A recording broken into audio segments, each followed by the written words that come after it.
Great news, Fusion 360 now has a slicer built in, but how do you access it? Well, in the next minute, I'm going to show you how to do that, so let's jump into it.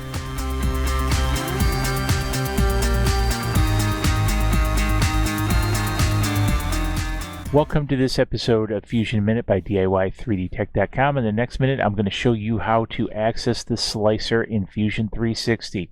So the first thing we do is we have a part loaded up in the Design Workspace. We're going to go up here to Design. We're going to click. We're going to go down here to Manufacture, right here, and we're going to click again. Now the next thing we need to do is go up here and make sure additive is selected. If this is the first time you're starting it, milling most likely is going to be the selected modality. You need to come over here to additive.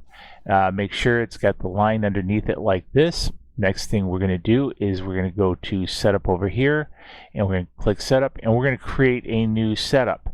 And so with that, we click this. Now we need to go down here, and most likely to be set for milling. Now notice the graphics that come up are very illustrative of the different modalities that we can select.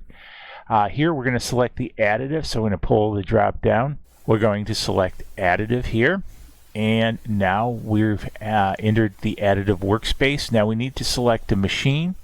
And so the various machines we will select by clicking the button.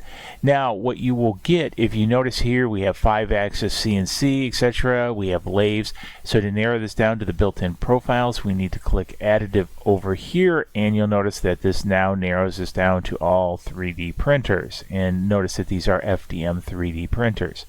It has most of the major ones built in, for example, like the CR10, the Ender 3. So pretty much the basics are there. If you want to create your own, or yours is not here, as you see over here, create a new machine. So we're not going to jump into it in this section. The biggest thing is to get you started by finding out how to get into the slicer workspace. So hopefully you found this handy. If you did, click the thumbs up. Swag Shop's going to be up in the corner, and we'll catch you guys in the next video. Cheers and enjoy your slicing. Please click like below and subscribe to the channel to keep up to date on all of our projects.